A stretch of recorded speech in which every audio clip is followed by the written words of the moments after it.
name na manga na one for Mecca na one for Mecca, one for Mecca. My name na manga, make no forget that. Mama Mecca, mama Mecca. My name na manga na came for Mecca, came for Mecca, came for Mecca.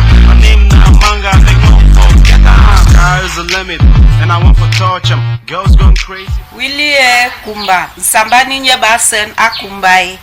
Gitinyo Bakumba, Nicha Bonkulu. Bavono, Berenga Cape Town. Abefu Cape Town. But Cherry Cape Town. No, Nangake. Elela Bamu, Mbwa Cameroon. Elela Bamu, Vanavakwi. Elela Bamu, Mbwa Yakumba. Ne Kominyoraje, Elela Bamu. Wachima Kumba, Cape Town. Ejere, Cape Town. Cape Town, Anintia. Namatsu Cape Town. Nakona, Nagashia. Good morning, and welcome to Good Morning K-Town. It is your breakfast show on KCBS TV. My name is Christy Ijang. Thank you for joining us today. First, let's have a quote of the day. A clever person solves a problem, while a wise person avoids it. Thanks again for joining us. Stay tuned. When we come back, we're going to learn something new with Eswa Julius. Stay tuned to Good Morning K-Town. Welcome back. You're watching Good Morning K-Town on KCBS TV. Let's welcome Eswa Julius with something new. Hello, good morning. Good morning, Christy. How are you doing? I would say pretty good. Nice being on your show. Okay, I'm happy that you're here. I left yesterday excited, and I haven't gotten over that I'm here. I know you're here again to excite me even more. So, what are we learning this morning? I don't know how much you read the Bible. I know you're a Christian, but if you go to one of the commandments, I think the 6th commandments in Exodus 20:14, they say, "Thou shalt not commit adultery." Okay. Which means adultery is a very serious crime. All right. When you go to the New, that was in the Old Testament. When you come to the New Testament, in John 8:7, a woman was brought forth of Jesus who had committed adultery, and Jesus said, "He who has not sinned should cast the first stone." You now see how adultery is being viewed. I'll take it a bit further. You might think adultery is a very bad thing. I'm not. Adultery is not good as a woman who is married. Okay. But I'll tell you that the societies where adultery is not a crime. Okay. Adultery is not a crime in South Korea. Yeah, adultery is not a crime in South Korea at all. It's not illegal there. India has passed a law that adultery is no longer a crime. In India. Really? Yeah, because the law was misused by men to divorce their women. The man would just say, "Well, I suspect that my wife is seeing somebody and wants a divorce." In India, adultery is no longer a crime. Yeah, but you want a divorce. If you go to court, you have to show proof. Well, those were very strict cultures, so who has proof? So it's not a crime in India. Then in Ireland, I will shock you. In Ireland, adultery is not even considered a problem. In Ireland, if a married man sleeps with a young girl even who is below 6, or even rapes a girl, they say it's not a crime. They say it's just unreasonable behavior. That's what they call in Ireland. It's unreasonable behavior. Okay. And now there is now a law in America which is called the Hornbook Rule of Law in criminal law. Say a crime is something that is committed against a state. I say adultery is a private crime. You don't see why you have to make a whole fuse about it nowadays. So you see the trend the world is moving to now. Yeah, but if they say adultery is not a crime, it doesn't necessarily mean that if I'm married to someone and the person commits adultery, I shouldn't go for a divorce if I want to. Good question. In Ireland, if you go for a divorce because of adultery, you lose everything because you are the one who wants divorce, not the man. You see, if you want to say you are the one who wants a divorce, not a problem. And then in some parts of India, if your husband is adulterous, the only way to prove that he's adulterous is not to have sex with him for 1 year. They can come and complain. You have to make a complaint and wait for 1 year. See if the man does not do it again. So they're making it more difficult to. Seriously. Yeah, the world is move on different trends now about it. Because the idea is just that a lot of things who have more problems in the world talking about adultery. Women always come adultery. I mean, every day you have 10,000 cases of adultery a day. How you going to solve that in court? So divorce court in Ireland now say, well, your husband is married you, rape a girl to him, it's not a crime. They say it's an unreasonable behavior. You rape a girl if they be having these crimes in court every day, adultery, so they say, well, it's not a crime. India has passed a law. Adultery in India is not a crime anymore. In South Korea, it's not even a crime in the first place.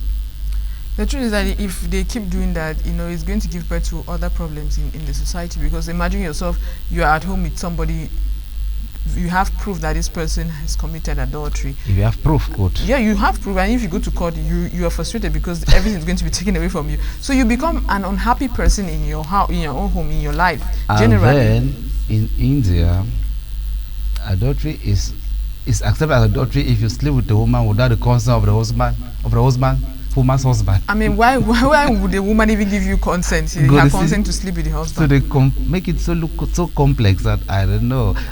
But the argument is that a lot of nuisance come these days because of adultery. So they say, well, if you are coming for adultery, you're almost on your own nowadays. Yeah, that will not even solve the problem, because it's also going to bring issues into like physical abuse, emotional abuse in homes. Seriously, because once you are not happy in a marriage, you're not happy, and those are the things that will come after. They say in South Korea, marriage is not about love. In South Korea, women say in South Korea, women don't get married because they love. They say just get married once in a while. That's what South Korea. Or adultery is not my. It's not even a thing we talk about in South Korea. Strange enough. Oh my God. Yeah. It's crazy. It's crazy what people have turned marriage into. Yeah. But for us here in Africa, I think that a lot of people just separate. Do they really go for divorces in Africa? Especially here, I've never the heard African culture forces people to pretend a lot. Mm-hmm. Africans pretend a lot. I would say 95% of African marriages is adulterous. They pretend, just because of society. Yeah, and then women also stay in marriage because of their children. You say, "Usa go. Because in the Western world, a woman who is about 40 she can still get married again, even 50. Yeah, she 60. She has a relationship. There's what they call the Hornbook rule of law in criminal law in America, that a crime is committed against a state. Mm-hmm. So if you say a husband slept with a woman, how does that affect the state of this? How does that affect the economy of America? That would ask in court. So you have to be sure, before you complain, make sure that it's a case that will actually make them thinking how to solve it. Yeah, you have to. You can tell them how it's going to affect the economy. Because if my husband cheats on me, I'm going to be depressed. I will not be able to go to work. And probably you have to take me to one of your facilities. They'll say for counseling. You go for counseling. That's still draining the money. I would have been one less person for counseling, but now I'm going for counseling. It will still be money. So if you're thinking of taking somebody's husband to court for adultery in one of these countries, think twice. Thank God I'm a Cameroonian. But in India, it was actually bothered to save the women, not to encourage the men. Because the men would just divorce their wife on those suspect that the woman is seeing somebody and make a case. India now says no. If you are sure your woman is adulterous, you have to bring the person, and the person should come and accept. If the person says no, then it's not the case. That is the law has made in India. And no woman is going to accept that I slept with your wife in court. Who will do that? All right, that's good. Thank you so much. That was a very, very fascinating. One learns every day. We learn every day, and tomorrow is another day. Thank you very much. Always my pleasure. All right. Let's have a break. When we come back, we're going to welcome our first guest. Keep watching Good Morning K-Town.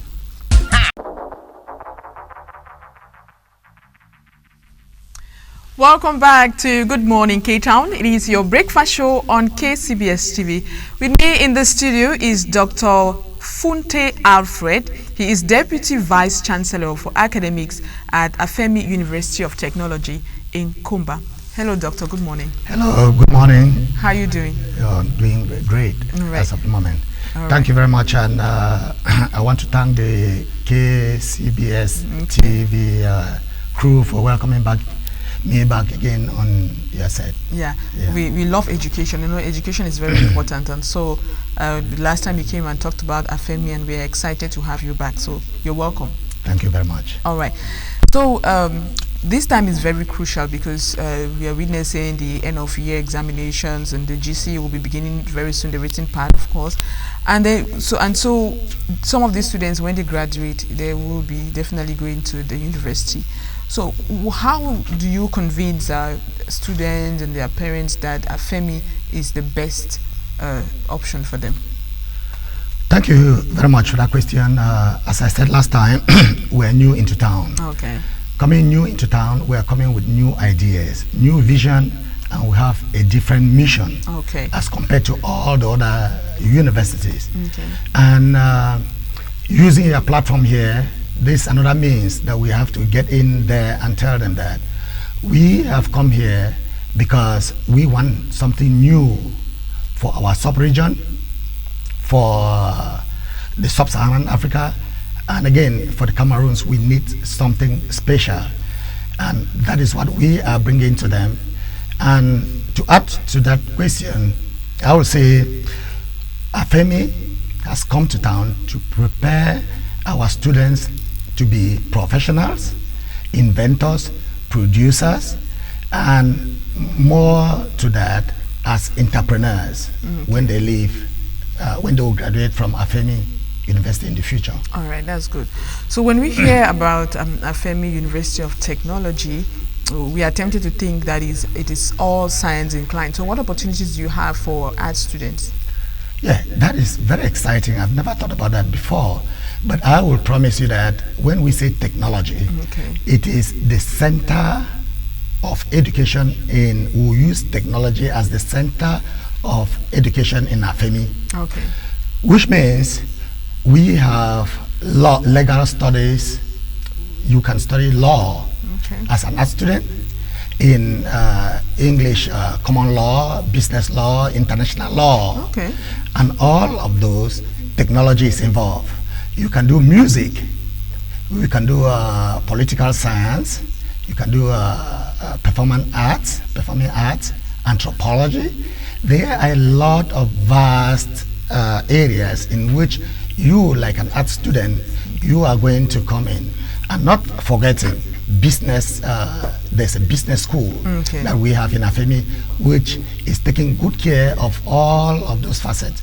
So as I told you last time, to know more about AFEMI and what we offer, you can go to our website, www.afemiutuniversity.com.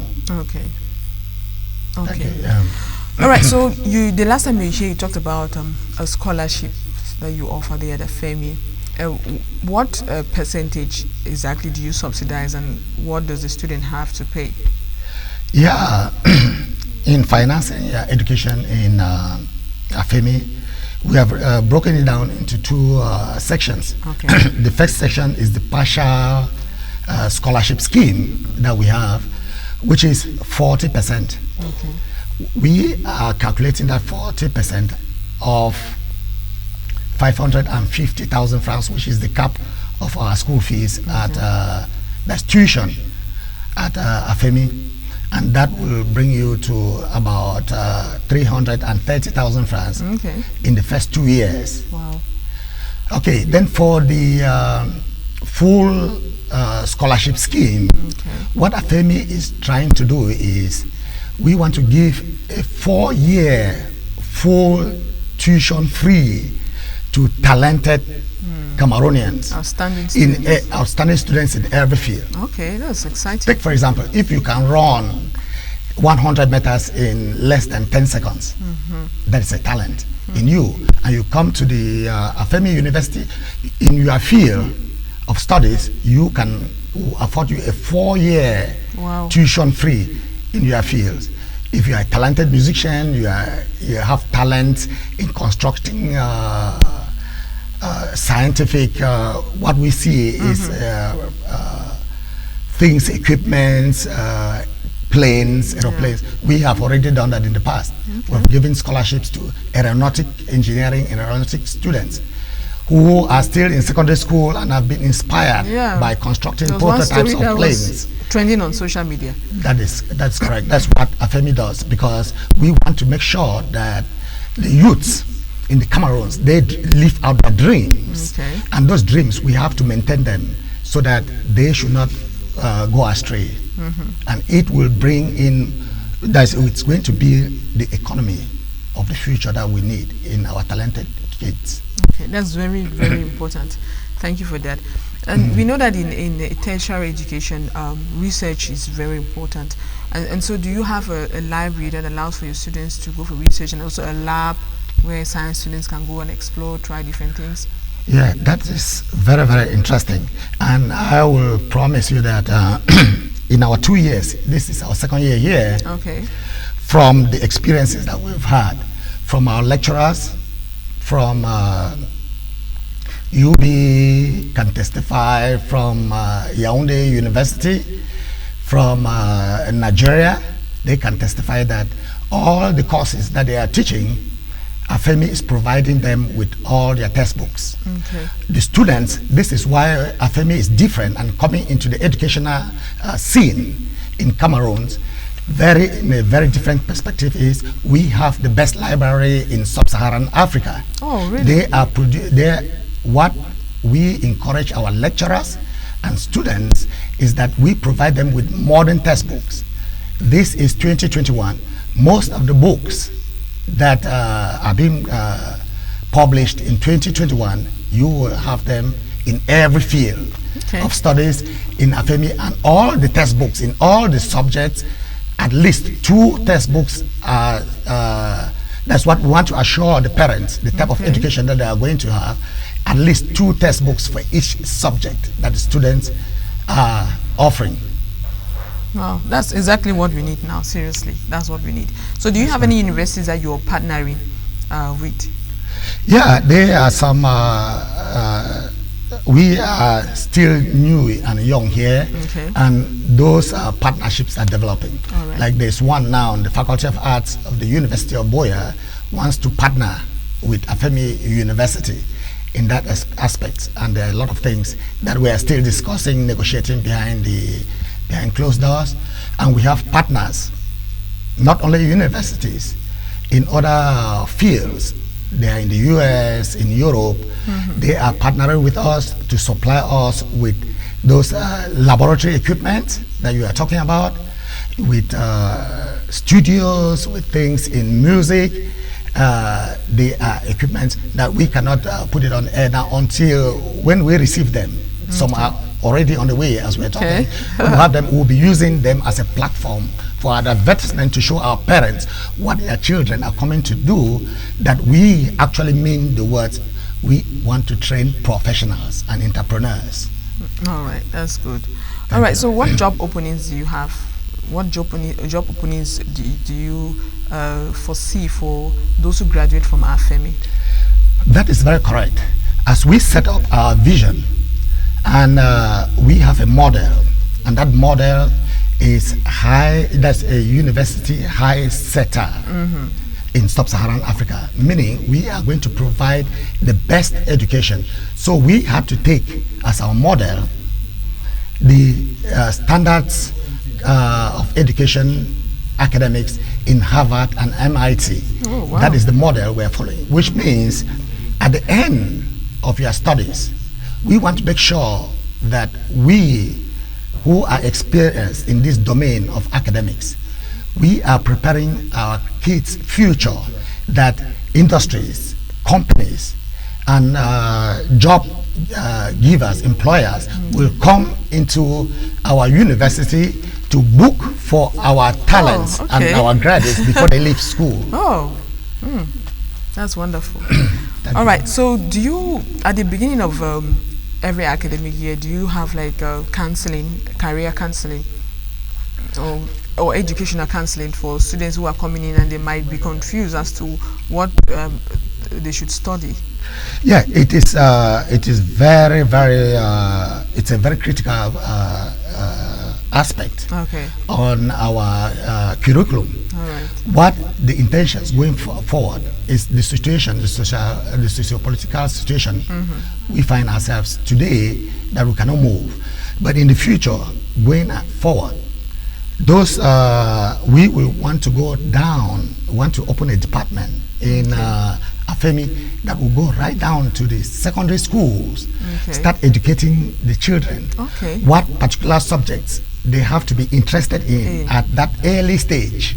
They should give more emphasis in what they understand, because then we start right up to the high schools to give them, show them the career path in every of the departments they are studying in school. Okay. So that's our intention. All right. So you talked about something very unique in AFEMI, that it is a possibility for a student to switch courses in the mid semester. Yeah, mid-course, because it's a 4-year program. Okay. Usually, we have a foundational year. Okay. The first year is Alright. to building a solid foundation Okay. for these prospects of the professionalism we are expecting Okay. in the that's after a 4-year program. Okay. So there are a lot of areas in which the lecturers, the university administration, with the monitoring of the students, we can call in the students and the parents to counsel them that this area in which you have chosen, we see that you have your best prospects are in this field or the other field, and we give you all the advantages that you are going to get from each of those subjects or each of those domains that you have taught that you are good at, but you were not good at, but we will try to explain it to you and try to carve at that path for you to follow. All right. So we're talking before this interview, and you mentioned the Department of Music that you started, and I was very much interested. So can you just elaborate on that so that people might be interested in studying music at FEMI? Oh, that's I've had when I came back home, I've had a lot of discussion with professionals in the music field. Okay. I wanted to bring it very simple by letting the Cameroonian public start thinking this music that we are doing is one of the arts that AFEMI is providing, and it is a 4-year degree program. It's a full degree program. It is not associated with another course like performance arts, theater arts. It is a course and a subject and a profession on its own. Okay. So music, what we wanted to do is to tell the population, the public, parents, that our children, we have some of the best talented artists in Africa.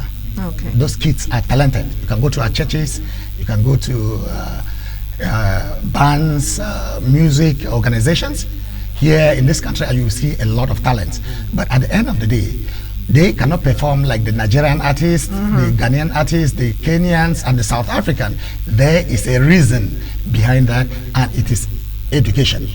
If they have education, they will never cry that there is another country or Cameroonians, they love Nigerian music more than theirs. Okay. That is why education is pulling the Nigerian society into making their artists so brilliant in the world. So that's why AFEMI has implemented this particular course, a degree program that is 4 years. And that is what they are doing the world over.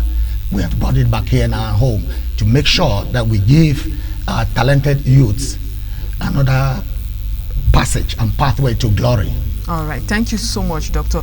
You might just give your number so that people who are interested, students who are watching, they want to find more information, just give it your telephone number so they can contact you.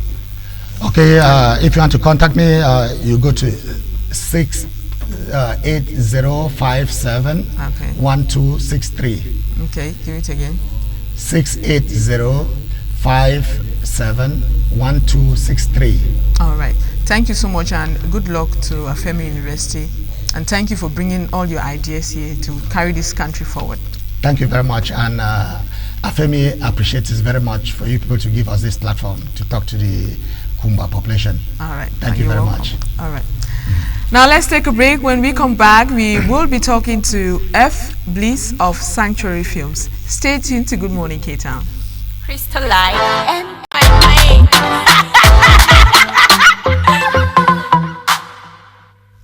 Welcome back. This is Good Morning K-Town. It is your breakfast show on KCBS TV. Now let's welcome a movie director and film writer. He's F. Bliss of Sanctuary Films, aka the Kingmaker. I made sure that I did not miss that out. Yeah, it's good, it's good. Good morning. How are you doing? I'm good. You're welcome. Thank you very much. I mean, this is I'm always excited. I know Sanctuary Films, you guys have so many interesting people. Like That's how we work. Peculiar was here the other day. She made me laugh. I was so happy. Seriously.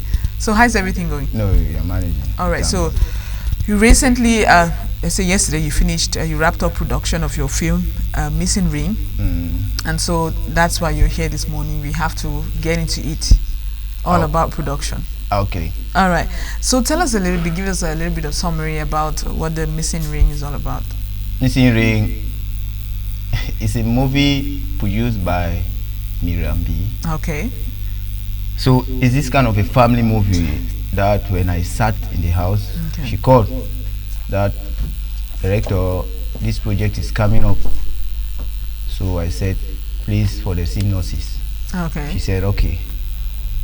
When those things entered my phone and I saw what she wrote there, I said, Okay. yes, Cameroon is getting to another level. Oh, really? Yes. Hmm. So I was really amazed. I said, no, I will go for this project. They said, is your boss not coming? I said, don't mind. When you come, I will stay behind. Let me just be. So when I went for that project, it was really amazing. A kind of a project where you give your wedding ring to somebody, and then because of, let me say, carelessness, hanging out with other women, you misplace your ring. Do you know what that means? You know, we have just been talking about adultery Yeah. here this morning. You know, those are the effects of adultery. You misplaced your wedding ring. Ah. No, that's a big crime. So to it misplace your wedding it was really not easy for the guy, Okay. and then not easy for the girl as well. Yeah. So at the end of the day, the movie become too tough in a way that all the viewers around, people who came just to watch, because the movie was shot in Boya at hotel. What's the name of the hotel? One hotel there at St. Clair. Okay. That was where the movie was shot. So when people who came from outside, they were watching the way the movie was going. They were really happy. They really said, how can I have a copy of it? How? So it was really going well. It went well. All right. Yes. So you said Miriam B wrote the film. Yes, she was the writer, That's also the brilliant. producer of the movie. Seriously, from your summary, I just cannot wait to watch this film. So when is it premiering? We are still working on that. Okay. Still, the crew is still, we are on a break now. Everybody is on rest. But you're done with the Yes, shooting? we are You're done with the shooting. Okay, We are that's done. good. All right. So how much training did you do before getting into shooting this film? You know, Sanctuary, like I said here the other time that I came, Sanctuary, you don't have seasons for training. Okay. We don't say, let's train for 2 weeks before a project. No. All right. It's not a company that goes for one movie project and then we say, let's relax. Why? There's We no are relax. we don't have time for that.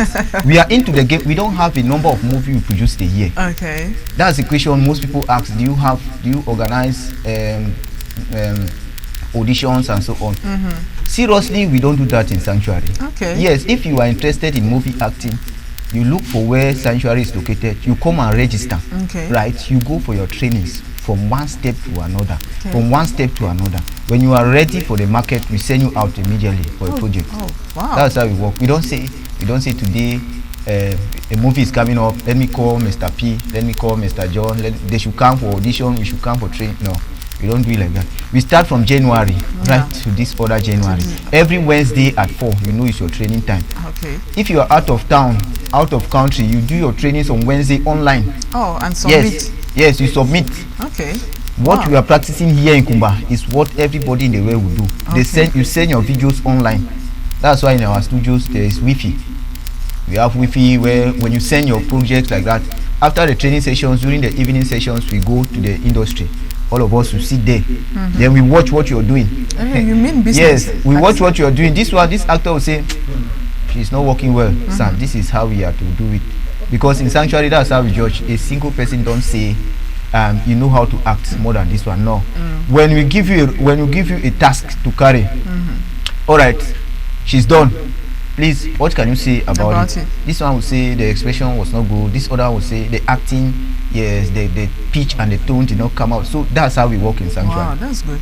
Always on training. All right, so you shot the film in Boya. Yes. Why did you? Don't we have Sinclair hotels here in Cape Town? Why did you shoot the film in Boya? Yes, it's good. It's good. That's a question. Even my mother and some other people met in the bus. They were saying, "You two that just came. You want to leave our town? We are preparing to come and be making movies with you. This one that you are living here and going to Boya. Are you sure you will come back here?" I said no. Boya is a headquarter. Okay.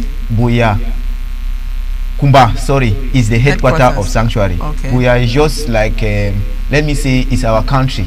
Okay. Yes, Sanctuary, we don't have boundaries. All right. Yes, you just can't tell where we go for a project. Okay, just like to explore other Yes, areas. explore other towns. Not that we went there because we don't have hotels here, no. At least take the actors out so that they should see other places. They should not be moved when people call them that, let's meet in this hotel. She will just tell you, the person will just tell you, I've been in that hotel twice. You're shooting a film. Yes. You expose them. Yes, I've been in the hotel. Actors need a lot of exposure. Okay, that's so what I do. All right, that's I always wonderful. take them to places where they cannot be moved. Somebody will call them, meet me at this hotel. Hotel you have been there. I can't even tell you. I can't even tell you the number of rooms. Oh my God. Yes, that's how we work in Sanctuary. That's wonderful. Yeah. All right, so shooting in Buea, did you face some special challenges that you might not have encountered if you were shooting here? But shooting in Buea is not easy.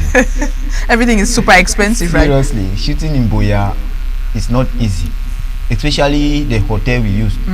You know, protocols. Okay. Yeah, some white men will come with your vehicles.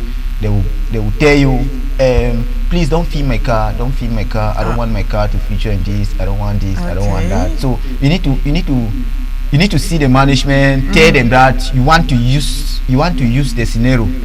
Yeah. So if you see that you don't want your maybe your car or kind of where you stay or what, if you don't want it to come in front of the camera, you tell us. Okay. Yeah. So they said, those white men, we should visit some of them. You have to knock and then visit them one after the other, talking to them. Some were from these French areas like France and so on. So to translate it was not really easy. And most of my actors, they are from the English zone, so it was not easy. But the fact that the movie you wrapped up production. Yes, most of them accepted until some of them are even in the movie. Oh really? Yes. You know, yeah. Yes, we went to one gym there. We saw one gym where we went to shoot the movie. Yes, because in the movie, the lady that the husband lost the ring because of one side chick. You know, she had to go and pay some gun guys who needs to go and kidnap the lady. Okay. If she is in the keeping of the ring, she should replace the ring back. Okay. So where they went and met the guy. It was in the gym. Yes, it was in the gym. Okay. So we met some white guys there who were said, excited. yes, they said we'll join. Where should please teach us some even took our numbers and we called them later on we called them and we had to sit, relax. That's good. So That's it good. was really Some nice. of them, they can be really open if they want Yes. to. That's Yes. wonderful, and then it gives you a different touch. Yes. You know, those are things that you did not plan Yes. to have a white guy in your film or some kind of thing. Seriously, Mom, but now it's a spice to your Yes, movie. That's it's good. true. It's true. All right. So, did you have actors from other movie houses, or is it strictly Sanctuary? No, you know, most of the times they always ask, can I come? In Sanctuary we have this routine. We know that when you want to do movie, you must be trained. Okay. Yes, there are other production houses who do movie very well, but I don't know their system of training, because me, I believe in training. Yes, I strongly believe that when you train well, you can produce well. Yes, no matter how good you are in what you are doing, when you don't practice, it will not be easy for you to do it well. Yeah, but from the onset of a movie, if you think that there's somebody from a different house that might be able to do a role, is it possible for you to include them to say, okay, so this is how we flow at Sanctuary? You have to come to for us for training. You have to go training with us if you have to take part in this movie. Are you open to that? Yes. Okay. That's what happened in Buea there. Okay. Some guys left Limbe, while some other ones left Mutengene. The other ones left Muyuka. Okay. So they came for the project because they saw it online. Others came, they said, all right, can we join? He said, okay, it's no problem. We just believe in training. And we have the techniques that are necessary for us to give you what you give back to the society. Yeah, so we had to take them for this short-term training. Okay, yes. That's good. So did you use any special equipment? Yes, special equipments like though I'm not good in cameras, but from what I've seen, from what I saw, that's the biggest set I've ever seen. The biggest set. This is temptation. I mean, you're tempting me right now. Seriously, the biggest set I've ever seen. Okay. We have good lights, new systems, good reflectors, good cameras. Cameras just came into the industry. All right. So they were operated that day. Everybody was amazed. The pictures themselves were excellent. Okay. It was not really easy. I really saw the biggest set I've ever seen, I've ever attended. Wow, that's good. So I don't know, do you have a social media platform? Somebody might want to follow. Are you on Facebook? Yes, Sanctuary Film Industry. When you just go okay. see because I haven't liked your page. You haven't sent me the opportunity to like your page. So yeah, so I would like to follow your work on social media. So go and ask me to like your page on social media. Okay, okay. So what do you have on the pipeline? Now, for now, the actors, they themselves, some are even like say I am praying.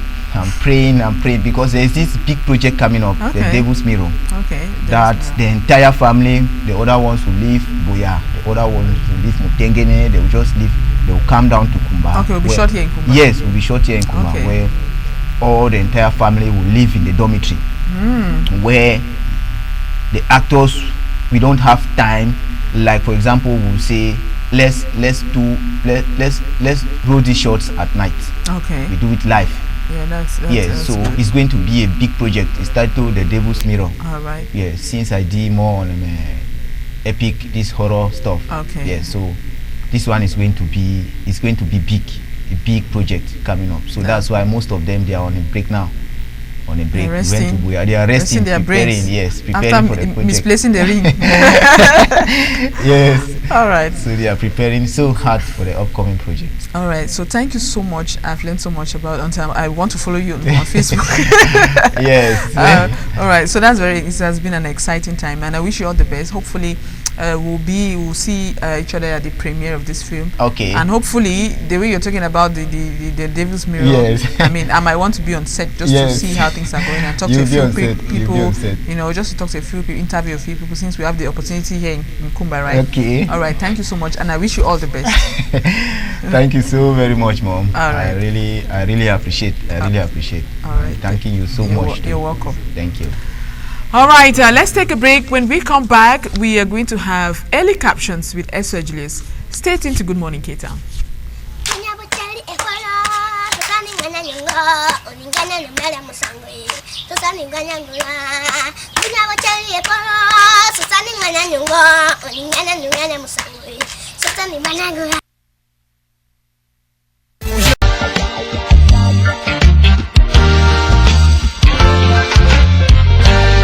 Yeah, man. Yeah, me come with me love from hometown. Yeah, Rastafari, never live in paper, but sure. This is boy, I'm in hometown. We just want to show some love. Some love. My most precious thing.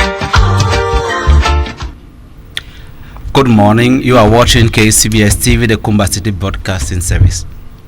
This is Early Captions, a previous slot on GMKT. Today I'm joined by a prolific voice in journalism in Kumba. He's the co-host of Hear the World with Cover Good News Radio. He's a journalist there.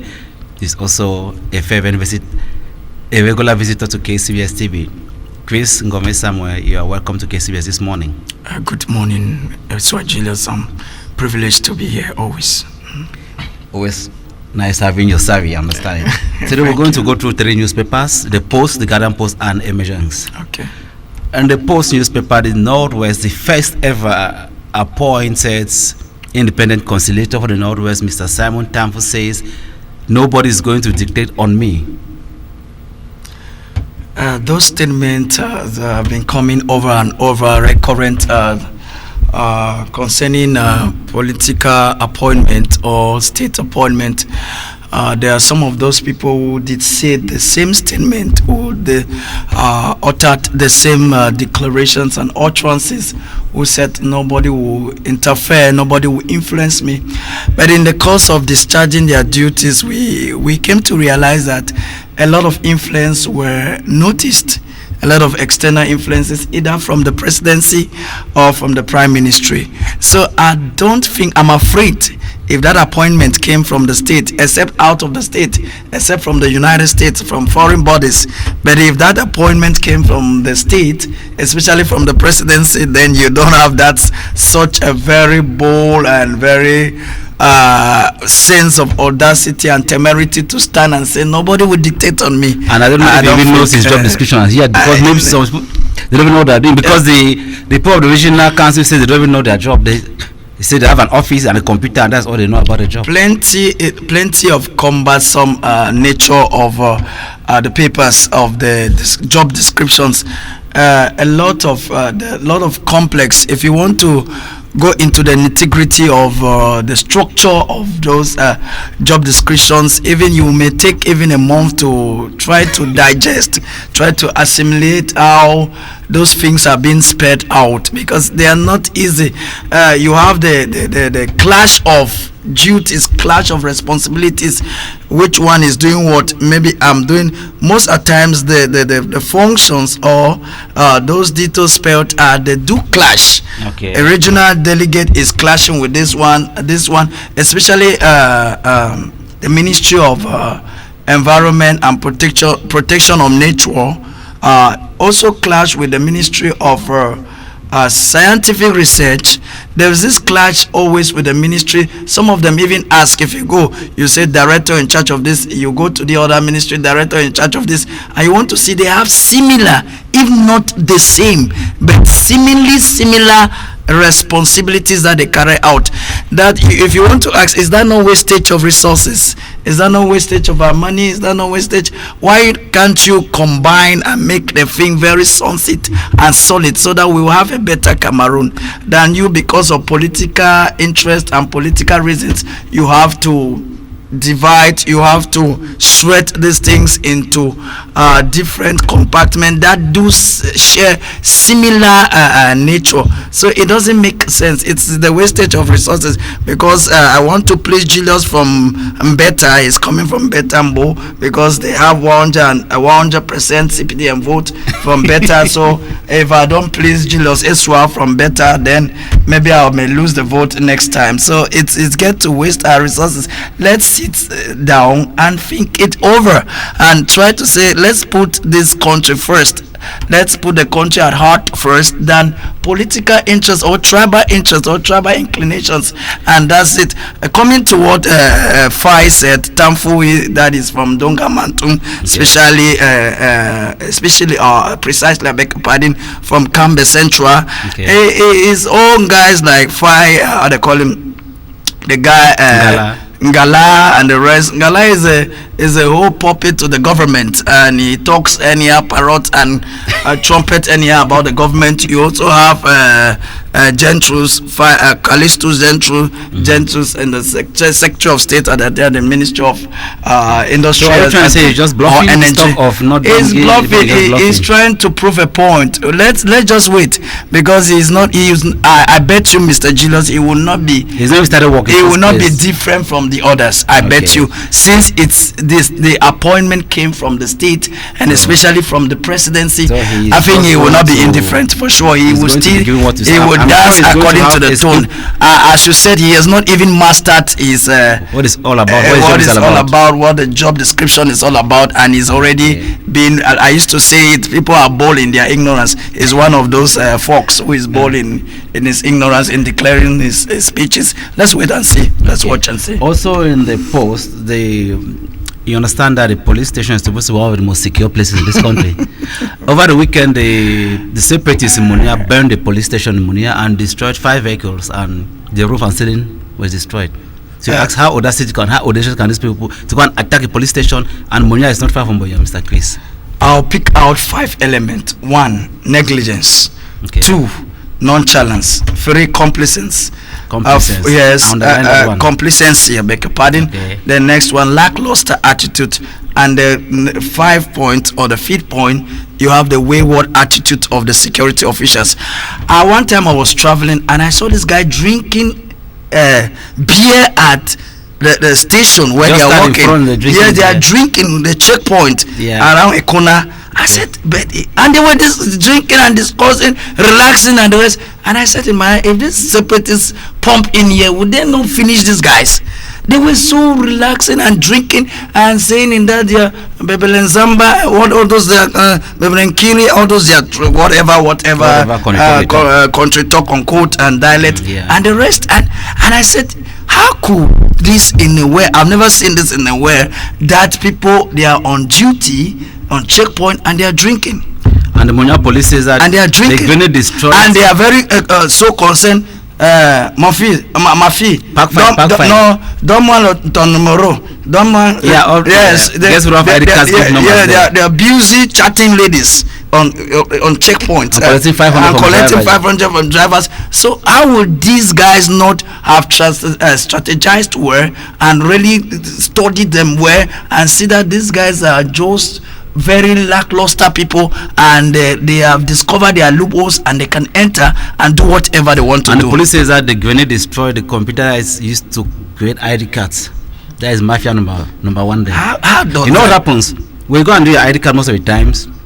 Those ID cards never come out. Yes. You know what happens? These ledgers where they write these names. Yes. They test. So they don't even go to Yaoundé. They don't even. And they know the ID card will never come out. After a while, they say come and make a new ID card. You see. I know how much you pay. I think it's 2.8 per ID card. Yeah. You see. So if they say about 20 pages, each having about 30 names, you know how much money they make. So they're not saying that the computer which is used to make ID cards has been destroyed. But the computer should have an online backing. That is no point. And once the computer is just and it should be we should have the general. Because I'm sure these things go online to Yaoundé directly. General network database. So if I record it here, it should not be an issue. Yes, if I record it where I register it where instantly it should also in the central system in Yaoundé or somewhere. So, but if you tell me that the computer has been destroyed, what does that mean? Does it have any sensitive implication or effect on the people's welfare? You could access your email from any computer in the world. You just need to go to it, and because that is it. There's a database. That is it. But I always say that in Galatians 6:7, do not be mocked and or do not be deceived and don't be mocked. Whatever you sow, you shall reap. Whatever they sow. I'm not saying that I am happy, I am excited of what transpired or what occurred on that police station, but sometimes some things happen to us to pick out a lesson. One, to pick out a lesson. Two, to have a souvenir.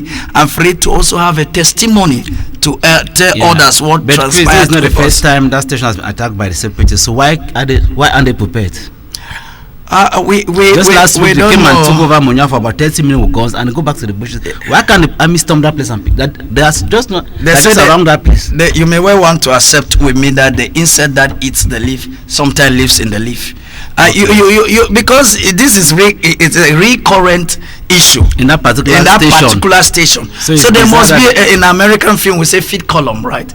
The filmmaker was just being interviewed a while ago. Feed column. Somebody may be sending an information out there to the separatists. So this is the right time. Somebody amongst the police force, amongst the security guys, that this is the time you ought to come. This is the right time for the attack. And they always succeed. I was watching when Osama bin Laden was alive. A security expert in America said they should stop playing his movies because when he speaks in Arabic, there's sometimes he may make signs which means attack this. Because Arabic and making like this, they call it maybe English language semiotics. Yes, it might be the science language semiology. Okay, and it starts interpreting when they say 9-1, start interpreting in Arabic. The sign going down. You know something. Yes. Okay. So are you trying to say that these people or somebody sending a message because how did they know that they're gonna attack first? Because the should be at least at any moment. I think that I would like to say that authoritatively, if they really want to carry out a very fervent investigation, they will likely discover an insider. If they will carry anyway. If they bother to carry, right? Maybe they might create a commission and that will end up. Yes, but they may an insider may be there. You like it or not, an insider surely is there. Who gives out information, who sends out information that this is the right time, the time is ripe. The time is ripe for you to attack or you can come now, because I don't and understand. When the police station, don't be surprised that some monies were there. They will also take they will take the money out, and the rest, all those things may occur. So we want to know that we are calling on them to be very very careful. You understand, when they are discharging their duties on checkpoint and even in their offices, they should be very careful and cautious too. Very careful and cautious and assiduous in discharging their duties and responsibility. So they are there for the people and even for themselves. They are equally people's family members, wives, husbands, and children, fathers to children, and the rest. So we feel for them of this country, and they are citizens as well. I like the way you put it, of this country. So I think I know that. Yeah, also in the Post newspaper, recently of late, the Minister of the Administration, Paul Atanganji, had a meeting with governors in Yaoundé. So he has urged the governors to intensify the fight against illicit drugs. Intensify the governors to fight illicit drugs and drugs trafficking and whatever. But that will be pretty difficult. I always say that has always been a good song. They always have good policies, good cry here and there, but the implementation has always been the problem. The application has always been the problem, because you always have these feed column guys on the ground. They always devise strategies. Before you guys want to come out with +1, they have come out with +2 already. So how do you succeed in combating? How do you succeed in fighting these guys? I've seen somewhere. And sometimes those involved are these big wigs themselves. Even if you want to look at it, people who are involved in this issue, who are there to propagate. If you have a truckload of illicit goods, as you put it, at the borders, let's say around a cock, you just need to come to Kumba. All these big guys who just call and say it's easy. I was going to Yaoundé the other time when my friend came from America. We were going to Yaoundé. We hired a Avensis car, and then we were stopped at Yoke. And then this I like the courage of this commandant, the gendarme Mary commandant there, and he said these big people are the ones spoiling the country, because I think he stopped a truck. I think something were there illicit, and the guy was trying to say it's one big man who has it, and he said, go call me the big man, tell I need the big man here. I will not release this goods. Whether you give me money, you bribe me, I will not take it, because they are these big people who spoil the stuff, and they blame us the gendarmerie. Because if I try to say, if I hear the name now, you call the name is big man this, and then I let go these goods, and these goods go to destroy or go to cause damages and the rest. Taxes owned by these big people don't pay taxes. A lot of them. Just show the commanders. They have businesses. All of them have their businesses in Kumbaye. Some of them have their big businesses in Kumbaye. They don't pay per time. They don't pay their taxes. And if you want to go check, if you tax official who you just recently transferred, and you want to go check, and welcome to Kumbaye. Yeah, and they just tell you no, don't trespass. That one there, it belongs to so and so. No, they even tell you where you can say where you go to the market. Don't check. Yes, store number 19. Store number, bid, whatever. Leave this one. Line number, whatever. Don't go there. Don't try. Don't tread your feet on that ground. So I'm always going to fight illicit drugs, because it's quite an elusive battle. It's quite a hard one, because they themselves are part of the system. They are part of the system. They're part. I used to use the word cartel. It's a strong network. It will be hard to surmount. It'll be hard to dismantle and dislodge that something network. Like hard and say, but now it's open. It's open. Even in front of police stations. Before I leave my house, in front of the administration's office, you see them selling. Before I leave my house, if I can count very well, from cars to here, we have about 15. And that's maybe a conservative estimate you are giving. Yes, 15 selling points of the illicit or and the police just goes and collects 5,000 each week, so they don't care. They don't care. The police people take 2.5 and the gendarme 2.5. So that's how they divide it. They share it. Tuesday is my day. Wednesday is your day. Thursday is my day. Just like that, it's become a business, and they encourage the contraband stuff. Anyway, I can't blame them in a way. They're exploiting the crisis. They're also in another way. The suffering masses also, they can put food on their table. But these people said this thing is too monotonous. It's monotonous because the people come to them every day, and if they don't, they tell you that I have no soul. It's just 1,000 francs. They will shout at them as if you are the one who gave that man capital to start that business. Let them be careful, I beg. But how do you think this will end? If I'm a police officer and I'm sure that each month I have 400,000 francs to spend, will I want the war to end? I mean, if I'm sure that each month I have 500,000 francs extra on my salary, why do I want the war to end? Why? You will not like the war to end, and since you also have numerous girlfriends to satisfy their needs, then why will you need the money? They need the money. So why will you want the war to end? You have girlfriend in Boya Road, you have girlfriend in Three Corners, you have girlfriend in Bonge Road, you have so you don't want the stuff to end. So it just let them keep on preaching. We'll listen in, fight against illicit drug, fight against whatever. If the route will be, or if the tap route will be taken off the ground, then everything will be fine. It will not just stay at cutting the tree at the face or the surface, and we expect the tree to wither. No, it doesn't work that way. Guardian Post. Yes. Let's go to the Guardian Post. I think this was reported in a forum over the weekend. Okay. That 6 divisional delegates were kidnapped on their way to Monima or whatever. Okay. 6 divisional delegates. And now the administrator is saying that the people are demanding individual ransoms for each of those people kidnapped. Heavy ransom. According to 41 Lawrence, that's a senior divisional officer of the division. Yeah. I think is a man from Banwa extraction, and he said this morning or yesterday that these guys are in 2 camps. Okay. And they were abducted or kidnapped by General Kobo from Bekura. Okay. And so this guy in Moswari somewhere at where they went to show visibility studies of Enyo, where Enyo should install his whatever, whatever. And so they were kidnapped, 6 of the delegates, divisional delegates. They were so the kidnapped. generals don't want they don't want light in that video. And they don't want light, you know. And they are also for their selfish interest. Of course, and so General Kobo is asking ransom for 60 million CFA francs. The other come 28 millions, and the other come 32 millions. Okay. So putting together 60 millions. So and he's asking us, I think he has given about 48 hours or 72 hours for that money to be paid.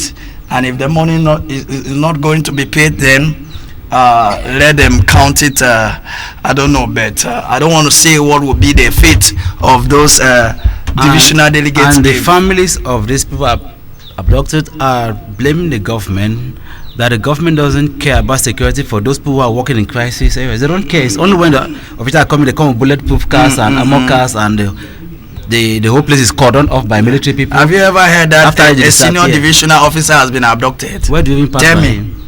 No, tell me, ask me, answer that question. Not even senior, even the DO. Have you a divisional officer? Have you ever heard? But you will hear about this, they are sub or whatever, the divisional delegate, inspector or what, principal or whatever. If we're going to carry out feasibility studies for Enyo, that is the government. Why did the government not provide them security? Security. Why don't I don't understand. And now he's singing the thing all over the place. They need the money, they need the General Kobo, they'll track him, the whatever and whatever. Chris, I don't know, we are not military experts, but I think the government has a map of this country and every terrain. They have it. And they have it somewhere in Yaoundé. They have it. Under the telescope, which forest is where? They have it. With GPS. So why can't they use helicopters? And I don't know why do this. I was allegedly told, let me put it that expression. Okay. I was allegedly told by an insider who works at the ITC department of the military in Yaoundé that they see everything. At one point in time, he even showed me in his phone. They see everything. They see how these guys are jumping in the bush, skipping here and there, and they see everything. Oh, they have the antennas that capture the signals of all these guys, or their actions and their activities. Why wouldn't you guys just track them down at once? Or I don't know what game you both are playing. I don't know what game you both are playing, because the two parties are gaining. Are benefiting, are profiting. Let me tell you something. I have an in-law in Douala. Yes. So one day I went to his place, and his son works with MTN. Okay. Their central office in Douala. So one day he was there. He's a guard. Yeah. I know they have cameras all over. Yes. So he was asleep, and he was called from Yaoundé that someone was around the building. So which means they see everything from Yaoundé. Everything. I'm So telling he you. was called from Yaoundé that there's somebody who was parking a bike in front of that building at that hour of night. Yeah. Then when he got up and saw it in his own monitor, which means there's someone in Yaoundé who monitors everything there. Yes. So, a commissioner. I so give which my means they see everything, and why don't they stop these guys from killing people? Now they'll go and pay the ransom, it will die very soon. Another person will be kidnapped, they will give another ransom. I don't understand. I don't understand. So Okay. you a commissioner called my number. I gave him my number. I called I was surprised, Mr. Julius. I was shocked. All my information came out like that. Wow! I said, what? So these guys have, they have all our information. No, these people have they have strong security stuff that, I mean, you can't hide the You know, I was GPS. at the They police can station locate you at someday. any time, at I any was at the moment. police station someday. So when I gave my information, I was with my program director. Yes. Because of some other issue, and the person a police officer took out my number, put it down, said this number belongs to the TV station. Yeah, I said they know everything. Which means they have numbers that they need in case they I don't want to happening. mention his commissioner's name. So They he told know me that everything. each time we are live on KCBS, they are informed They- of they're what we're saying, showing. yes. So, but these people are so informed. Even Why don't radio they ask- stations, they have Of course, everything, signal. every signal. Yeah, Everything. but so these people in the bushes, and these are sensitive areas that we they know these people kidnap people, everything. Why don't they go down and get these people? And they can do that. They can. Why not? They are Or is able. somebody They are competent. gaining, somebody gaining something from the war. Somebody somewhere is gaining something, and something very large, something very colossal, something very huge and humongous. Because the last time that You was may want that to know. a military person was killed around the Kumbe, wherever. The Amos cars stormed that place following day. Yeah. And got people killed. Yes. They stormed about 4 hours, they were there. Yeah. But these are 6 officials from the government who have been kidnapped. Nobody is. I don't know. Maybe there's a game behind. The families will now be Somebody negotiating somewhere. up just 2 million. A big man used to say. A big man somewhere on coach. I say, I communicate with these guys. I know them. They know me. I know them. They know me. So you may never take Mr. Julius. You know the that heart thing? of a man. You may never tell, because this I know them, you know me. I know that I call them every time, and I'm asking them to leave the bush, and so you may never know whether this somehow, someday may say, General, this man, these people are coming this way. You know, so when you take this amount of money, Allow them to go. yeah, push my own like this, commission like this. It may happen. The heart of man is desperately wicked. Even the Bible says so. And who can know it? You can never tell. Human beings are Also, someone predictable. also tried to suggest somewhere I was following that the problem is over centralization. Okay. That even if you are to identify these people in the bushes, I have to attack them. You must inform Yaoundé. Yaoundé informs, but I don't know how the military operates. Then they inform somebody here. Somebody informs somebody here before they start sending. Those vehicles are controlled. Of course, those vehicles are the bit. You can't just take them out.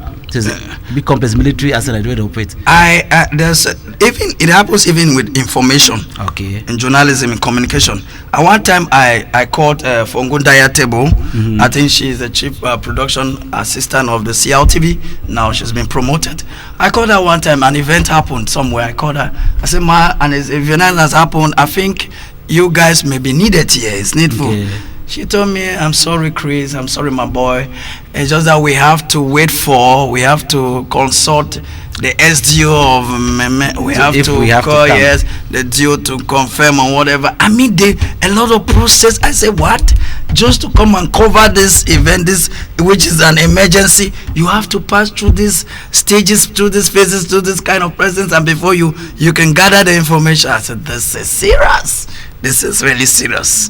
Okay.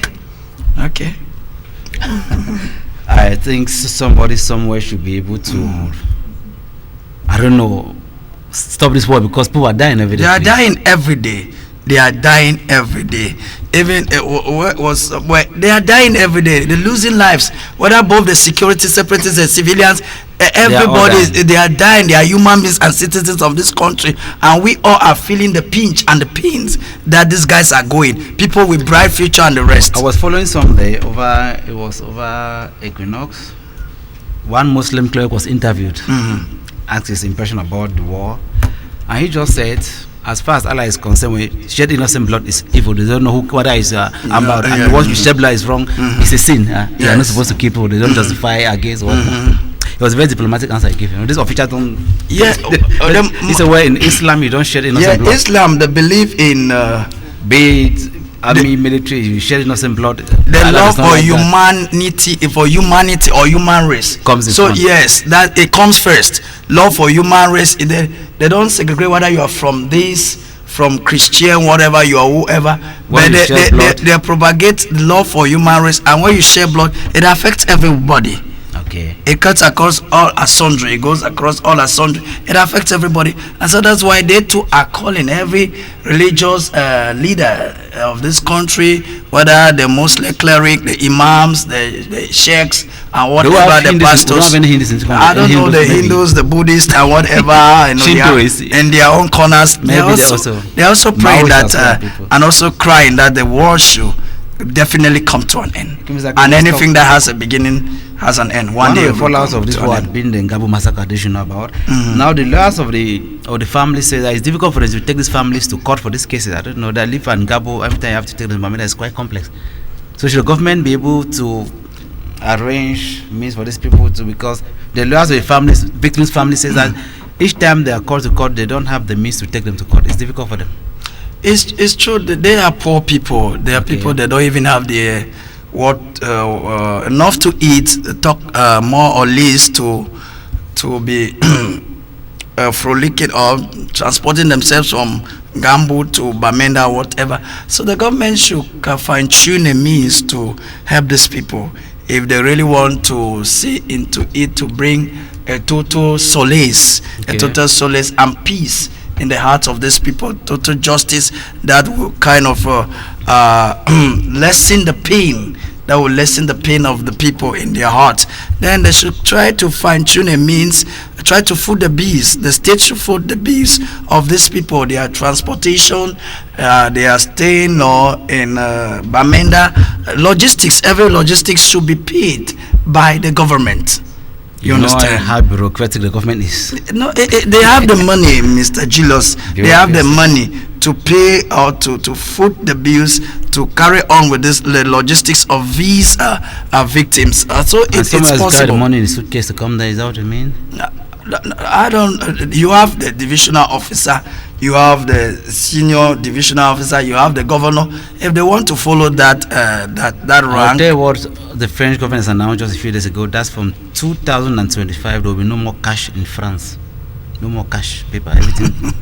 Everything will be. Yeah, no more. It will be digital. You will not be allowed to have more than €5 cash. Okay. Physical cash. Everything will be done digitally. Yeah, we still carry bundles of money. Suitcases. But we are, Mr. Julius. This is serious. People have lost their family members, lost their loved ones, and they still have the pains. If we are in an e-money system, the Amber will know why, because how do you pay the ransom? They must track it, but now you must still carry cash and go and give. If there was no cash around, you say, I cannot get amount of cash from the bank. The minister will have 700 million in his drawers in his office. It's quite unfortunate. Liquid ratio. You understand? So let's go to our last paper of the day. It's Emergence. Okay. Emergence. It's in French, but no. Of course, you don't have problem with French. No, I don't have it. We take it in English. They say, despite U.S. call to end the violence, many continue to die. 4 killed, others injured in Otu village. Otu is in the southwest region. Yeah, you mean Jog or Manu. Manu and 4. There's the security officials. They died in that incident. I think 2 had whatever, and civilians as well were involved, and so it's quite unfortunate. I don't know. Sorry, I'm babbling. I'm not covered because the US said they have been singing the song so vocal, but things are still happening. Might be what I think. You know, the way the government operates is this. When we tell the government stop the fight, they are working, but they still have to say they have to clean certain places first. They can't just stop. Like, government doesn't work like that. Just stop. Okay, doesn't work like that. Maybe they have to say, well, there are some pockets of resistance. Let's sort it out first. Maybe that's what the government is doing. I don't think. In sorting out the pockets of resistances in some places, will also provokes provoke some other resistance, some other That is just my take. some I don't know. some I'm not saying the government, I'm just trying to offshoots why, of other why they should delay some other offshoot of to stop the war. retaliations Okay. from some other people. So it just let's just let go. And sometimes I always quote my scripture, which I believe in. Okay. The Muslim will say Allah, I say Almighty God, Okay. in His holy book. He said, behave like a fool to become wise. Okay. To behave, 1 Corinthians 3:18, behave like a fool to become wise. You are not a fool. Just behave like a fool. For any relationship, Mr. Julius, you and I know that for any relationship to work well, one person must assume the role of a fool. Yeah, I'm telling you the truth. Whether boyfriend, girlfriend, Just husband and assume that, wife, whether whatever, yes, sir. Now, if you ask Yes. most couples how they succeed, the man will say the husband, wife is always right. There will Yes, be peace at home. yes. One time a friend told me that for peace to reign, he has adopted this policy. If you tell him that the elephant can fly, he will say, "Okay, yes, Okay. no problem. Elephant can fly." Right. For peace to reign. Yes, because if we start, you will never end the argument, the debate. Yeah. I'm right. You are right. You did this thing this day. I did this thing this. We may never come to a crossroad of understanding, a crossroad of peace. So one thing we're saying that sometimes it's good to, for the sake of peace, say okay, to let go. And when you let go, in the long run, even the other party will come and say, true, you are a mature person. We'll give you a handshake. The way you handle this case, I thought you would behave like this, but I was also setting a trap, but you behave the other way around. I respect you. Have you not seen such a case like that? Such an incident like that? I respect you. It happens, right? I respect you. So that's how even the government or whatever parties, they should also take that step, take that direction, take that narrative. Saying yes. they can't football, female football, the indomitable lionesses qualified for us. Semi-final. That is good news. That's a good news. Personally, I like those. They are very pushful. They are very astute. They're very tenacious. They're very resilient. Those ladies, very powerful and talented, and they are very cooperative. They work among themselves. And for sure, I don't have anything to say. Anything. Always encourage them. Yeah, we encourage them. You guys go ahead. Our we are last behind you. We are praying for you. Our last story today, Steve from Emergence. Chris, when last did you travel out of Cameroon? Just asking my people. But you have to go to one of these embassies and pay for visas. Yeah, I have paid. It was much money. I paid a number of visa fee. But now the other way, because we're now saying that to come to Cameroon, the Cameroon government is increasing its visa fee. That is good. That is interesting news. Wow. Maybe it's prophetic. Soon the Muslim cleric will be coming up. Maybe the Lord has shown something. Maybe Allah people will come into Cameroon. Allah is the Cameroon embassy to come to Cameroon. Yes, the Cameroon is increasing entry visa fees to Cameroon. Like my friend and co-host, who is the presenter of this program, we used to say, we believe we are very optimistic about our country, Cameroon. Okay. That one day people will queue, people will stand on the line and fighting to come to Cameroon, because one day something will happen and the country will become so beautiful. But please, I don't understand your irony. This is something that's saying you are not saying that it's more in a dream world. No, I'm saying that the Cameroon government says they are increasing visa fee to Cameroon. That decision. If you have your friends who want to come to Cameroon, that decision may be very prophetic. That decision may be very prophetic. Like that's what I'm saying. Maybe not very for prophetic. today. Yeah, maybe they have seen something very good that this Cameroon is taking another shape, and then people will be fighting to come to Cameroon. But that aside, and on the other hand, too, Mr. Julius, the other day the Cameroonians are based in the U.S. were castigating on the Cameroon embassy in the US. That's in Belgium. No, in the US. The US before the Belgium also. Okay. We're castigating on the US. Cameroon embassy in the US, and the officials working there say sometimes you call the embassy, they don't take your calls. Sometimes they are just. It appears it's an abandoned place. So they were the Cameroon embassy in the US is just Cameroon. It's just a reflection of the country, so and so they were asking that the embassy should be totally shut up, should be closed down. The embassy should be totally closed down, because if you go there for verifications, you want to ask questions, nobody is there to to provide you the answers, to give you the clarifications and whatever you want to call. The phone will ring. Nobody is taking up the call, and you have officials working, and our tax earners' money. We pay this people. I know it means to yes, pay people. Taxpayers' money are being wasted on people who don't do anything. They are there to parade the street of Washington D.C. There to parade the street of Baltimore, Maryland. They are there to parade the street of Oregon, of Alabama, of Oklahoma, of New Mexico Highline, and the rest of the states and the streets of the states out there, and going to Florida, the beach, Miami out there, and eating our taxpayers' money. And they're doing no job in what they were appointed to do or sent to do. In Germany, she was from Mali. She's a friend. So one day we were going to their embassy. I don't know, she wanted information. Went to their embassy, the Malian embassy in Berlin. Mali is a typical French-speaking country. Yeah, Mali. You're correct. When you got to the entrance of the embassy, everything was in English and French. I was shocked. Are you serious about? It's not a bilingual country. I understand that. I know. So English, French, then German, of course, because they're in German territory. Then Arabic, they speak mostly. It's a Muslim country, so you see the problem. So you get there, you find yourself informed. There are charts in. No, first of all, it's Arabic. Yes, you're correct. There's a language there. Then you have French. Then you have English. You go to the Cameroon embassy in Bonn. You'll be shocked. Let me not say the one in the US, the articulation, the accent. You're asking somebody. Go to the Cameroon embassy. You're asking the question. Sometimes he will not know how to reply to the qua in the US, on the US ground, an English stuff. The Cameroon embassy is just Cameroon.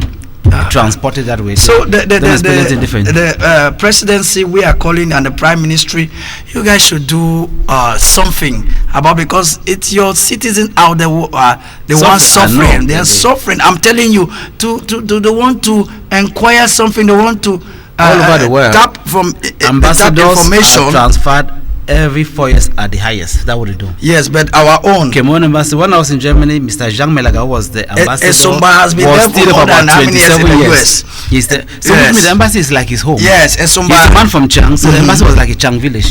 We go to speak Bechang there. Yeah, Esumba, the man from the bull extraction or tone extraction, has been in the US for how many years? Is it more than a decade? It's like that. His house. It's his house. Even are you? We just there and just nobody even cares. I don't care. I don't know what happens with Africa. I don't understand. Will you say Africa, sir? Did you say Africa? You know, there's you just made mention of Mali. You just made mention of Mali. Yeah. Mali embassy in Berlin, and now Mali it is well organized. 4 poorest countries in the world. Yes. I don't know if it's still so. It used to be Mali, Niger, so I think Bangladesh. They're one of the 4 poorest countries in the world by World Index. But you go to the Mali embassy in Germany, you'll be shocked. They are so organized. The ambassador is there. The ambassador does not have a secretary. I was shocked.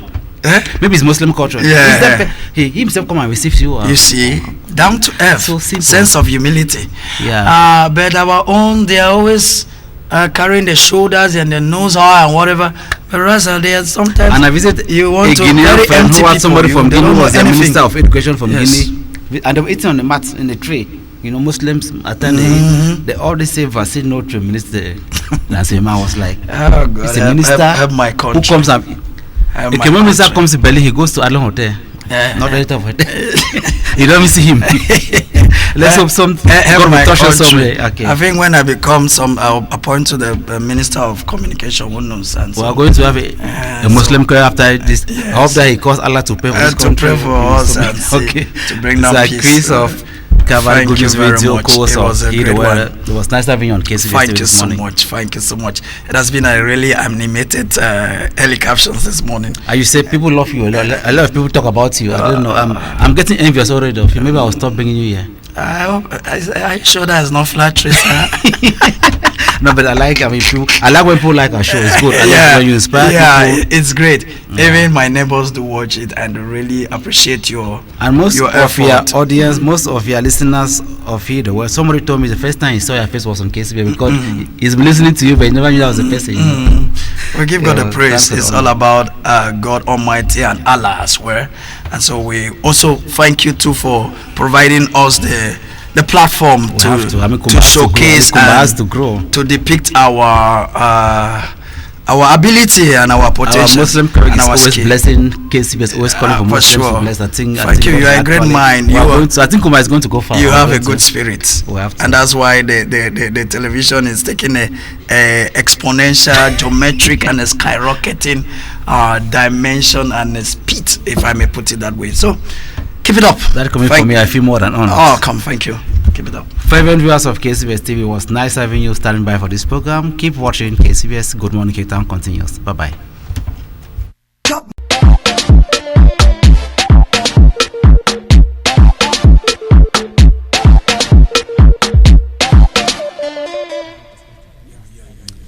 Welcome back to Good Morning K-Town. We're about to welcome our next guest, who is an actress with Sanctuary Film. She is Nganda Roslyn. Hello, good morning. Good morning. How are you? I'm fine, thank you. All right, so you recently took part in The Missing Ring. Your director was here earlier. Yeah, sure. Sharing all about how grand the production was. Yeah. So we are so excited to also have you here to learn about the role you played in the film. Okay. I took the role of Spicy, Okay. side chick. All right. Oh, you're the side chick. Yes, I was a side chick. You're the side chick who made away with the ring. No, I didn't take away the ring. Okay. Just that the movie is all about something like they were trying to convince the viewers. Like, okay. Because So- I was the one chasing the man behind. So when he missed his ring, when he lost his ring, Okay. every fingers were pointing Pointed at at me. you. Okay. Yes. You know, side chicks, they do a lot of things. Yes. So no doubt, if you're With the friend was in keeping of the ring. Yeah. All right. So what reaction did you have, like when they told you, director told you, so you're going to be the side chick? I was happy. You were happy. I was happy. Yes, I love being a side chick. So is this your first time being a side chick? No, this is the second time. And the first one, people were like, "You kill it, you kill it." So, so when they called me for the second time, I was so. You want to kill it times 2 now? Yeah. Oh, that's interesting. So, hoping that the side chick is not your dream role. What is your dream role? Nagging housewife. Nagging housewife. Yeah, nagging housewife. Oh my God, nagging housewife. Yes. Why do you like being a nagging housewife? Because I know I can do it very well. Oh, okay. Yes, I love it. When I used to watch movie, how some people do nag. Okay. Yeah, I'm like, I love this role. I know if I go for it, I will do it perfectly. Okay, but is there any relationship between these roles and your personal life? Is your personal life related to these roles at all? No, not at all. Just that at times, as an actor, you are supposed to be Versatile. ready. Okay. Anything they ask you to do, you just need to perform it. All right, Yeah. I was just making sure. That's good. Congratulations. Thank you. That's wonderful. All right, between directing, acting, and doing some things behind the camera, and producing, if you are asked to choose one of those, which is your favorite? To produce. Produce. The Okay, producer. so you're not acting in your spine, you're eyeing the producer's role, Oh, right? my eyes are there. And apart from that, I'm a hairdresser too. Oh, okay, you're a hairdresser. Yes, I'm a hair designer. Okay, it's so what do you do on your own hair, because you have your natural hair going, and as a hairdresser, what do you do in your hair? I have my wig for now. Oh, okay. Yeah. I'm tired of all the styles, I'm a Ah, hairdresser. I don't okay. pay to do my hair. All right. So some people say you're doing hair, and then you're having a low hair. Just want to take some air. After some time, then I can start keeping it. Yeah, just again. like me, I'm also tired of all the hair things, so I Like my movie, like now I'm an actor. Okay. I can decide to take cut off my hair at any time. Okay. Yes. To Like portray the a next particular character. movie we are supposed to go. We are preparing to go in by June. Okay. Ending June, early okay. July, like that. Devil's Mirror. Okay. I believe I will take off my hair. All right. Yeah. Okay, we are looking forward to that. So, what about writing? Do you have ideas you want to put down about movies and all that? Yes, I do, but I don't admire writing. Oh, really? I admire You just want to go on set at the and do same your time thing. an actor. Yeah, so if I produce, I can also partake in the All right. So, how much have you learned? Because I was talking to a director, and he said, if with Sanctuary Films, we have compulsory trainings, Yeah. Wednesdays. You have to be part of it. So, how much have you learned since being with Sanctuary Films? I've learned a lot. Okay. A lot. For example, when I was like trying to be an actor, before. By then I don't know anything. The first day I know I can do it. Alright. When I watch movies, I say I can do this, I can do that.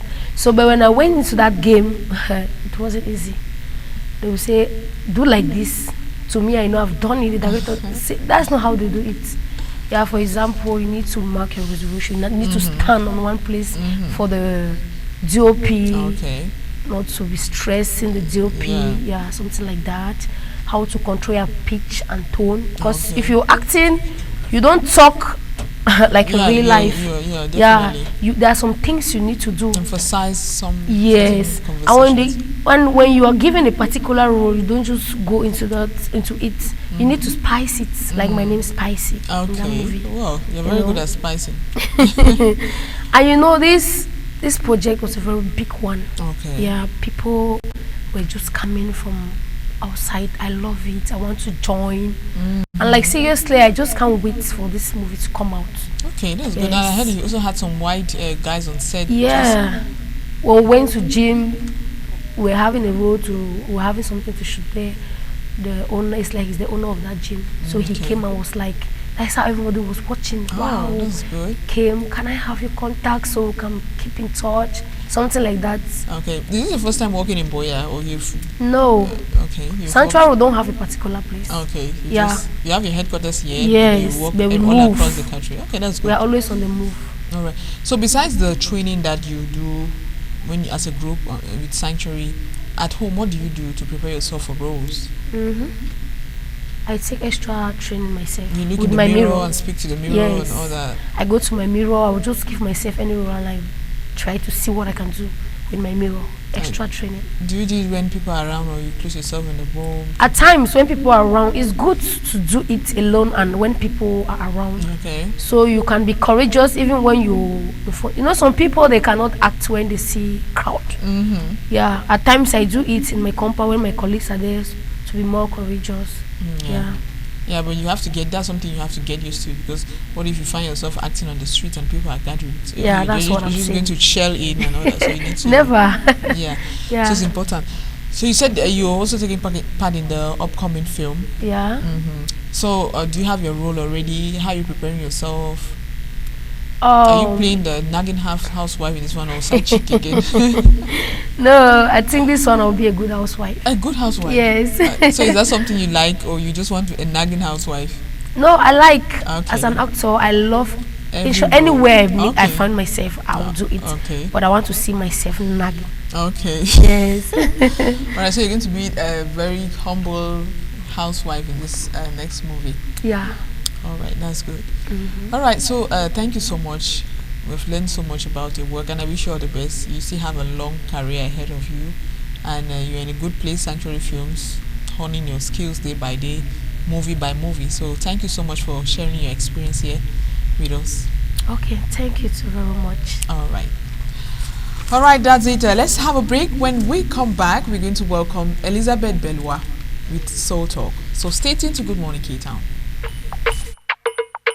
Oh no no. Alphabet Records. Oh no. Let's be R&B. Front and back, my baby girl. If you want check now my baby daddo. I say front and back, my girlie girl. If you want check now my baby daddo. Them say some money like a big thing. Now so I take my foot, kunya, define a big thing. Hey, the girl is fine, she did do me something. She just scatter my head up and down, they make me pop play, yo. Girl, I like the way you did, so baby, you no get you complain, oh. Your mama born you well, oh. Baby, you no get you complain, oh. I need one night with you, my baby. I wanna treat you right, baby. See, I need one night with you, my baby. I wanna treat you right, baby. Front and back, my baby girl. If you want to come, now my baby daddo. See, I said front and back, my girlie girl. If you want to come, now my baby daddo. See, journalistes sur elle chaque fois qu'elle passe. Pas des men them they go crazy. Fati pom pom mami nyanga. You find pass mami wata. Regardez comme elle est belle. Aïe aïe aïe. Now she dey make my heart dey beat. Kill Jimmy. Girl, I like the way you did so. Baby, you no get you complain, oh. Your mama born you well, oh. Baby, you no get you complain, oh. I need one night with you, my baby. I wanna treat you right, baby, oh.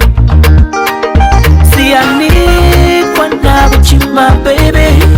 I wanna treat you right, baby, oh.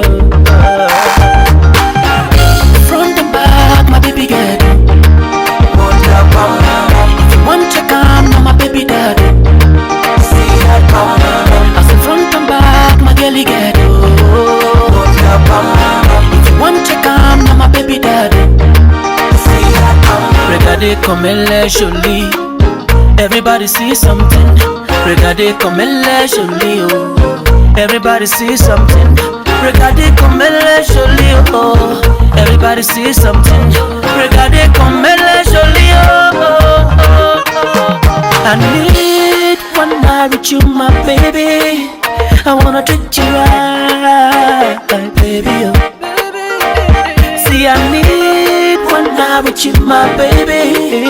I wanna treat you right, baby, oh.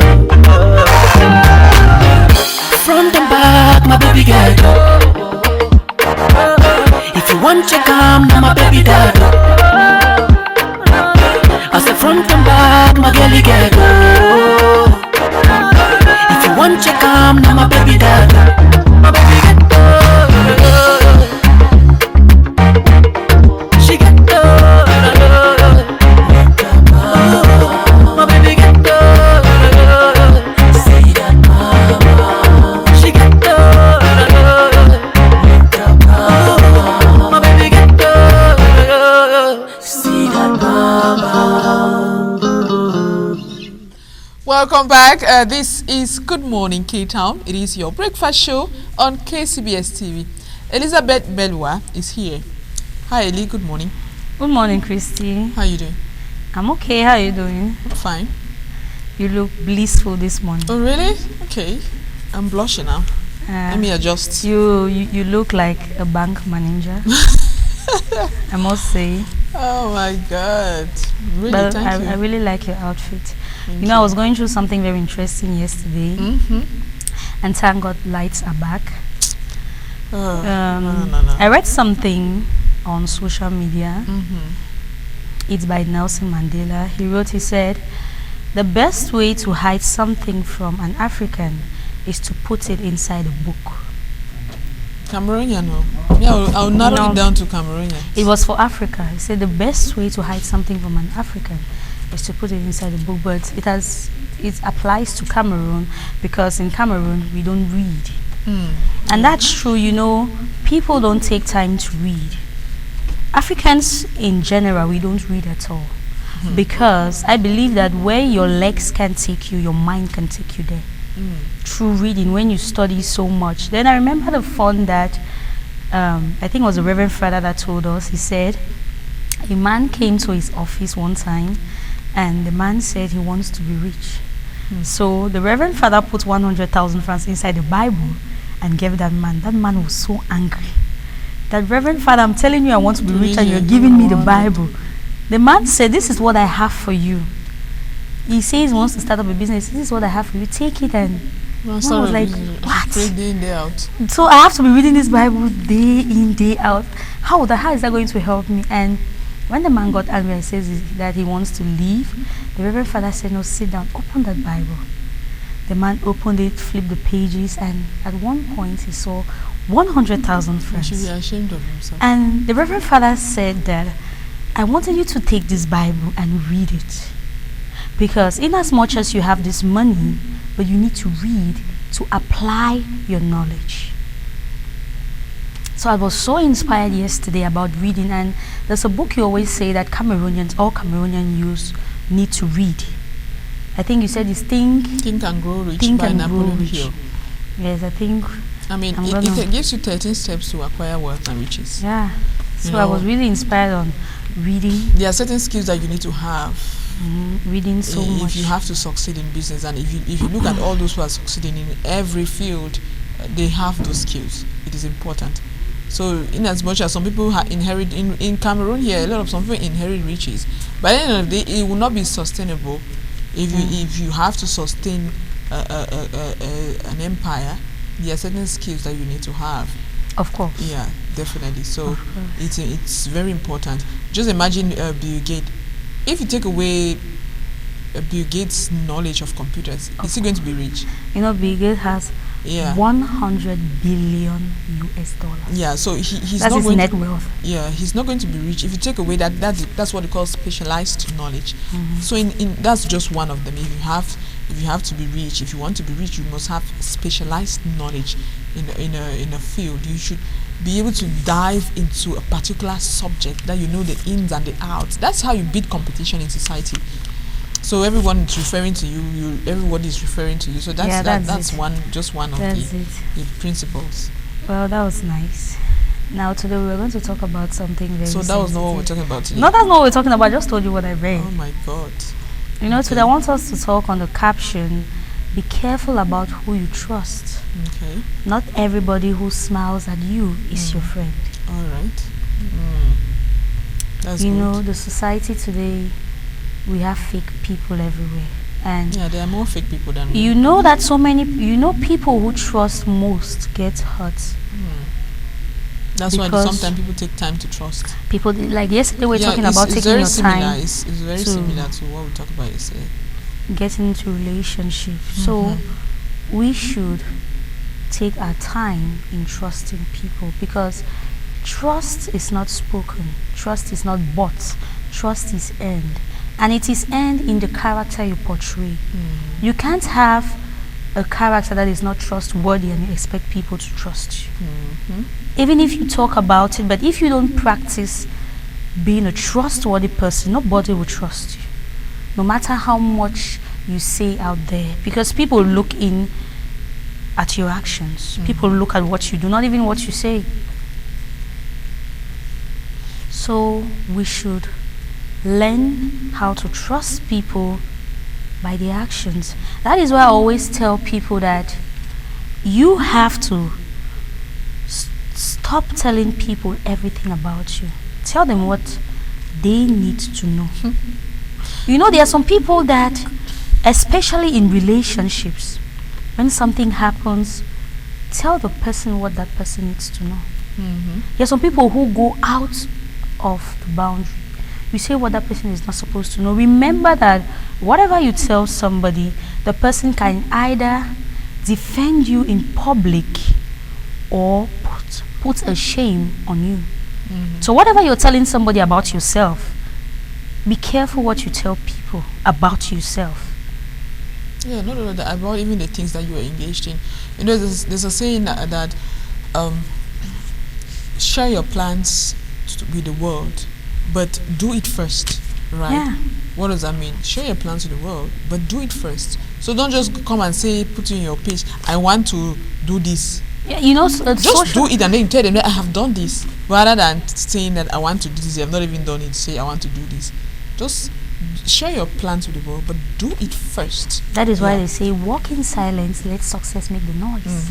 But people now walk in public and the success is not making any noise. And so you begin to have challenges that you don't even need to have at that point. You know, you need to have now.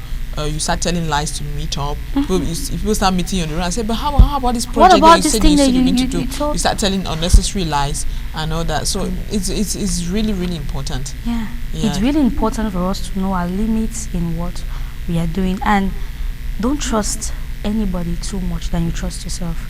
Because do you know that even your shadow leaves you when places are dark? Your own shadow, it leaves you. I'm telling you, just switch off all the lights in your room, you won't see your shadow again. It's left you. So that's to tell you that nobody in this world is there permanent except God. Okay, that's good. So we should know our limits, because there are relationships that are broken down, there are businesses, families that are crumbling today because people took things that are not meant for the outsider to the outsider. That's a good one. It's very important. Trust is important. Trust is in important. every relationship, it has a huge role to play, and it decides the success or the failure of that relationship. So if you have to do business, you have to do business with somebody that you trust. Of You course. want to do business with a business partner you don't trust. You have to get married. You have to get married to somebody that you truly trust. And even in a simple friendship, you have to trust your friend enough sometimes, because friendships, people share a lot of things, and you should be able to trust that person. You know, the with foundation, whatever information you're sharing. You know, the foundation of every relationship is trust. Yeah, definitely. Not even Trust, love, as yeah. people think, is trust, because because sometimes when that trust is broken, the of love course. expires. The love just withers somehow, You know, they say when trust is broken, sorry means nothing. When you break that trust that that person gave you, you know, there are some people who are very open-minded. You have people who sit with you and tell you this is what is happening, and they pour out their soul to you, and you're just there saying, okay, just tell me, I will use it against you. Or you don't even know who you're talking to.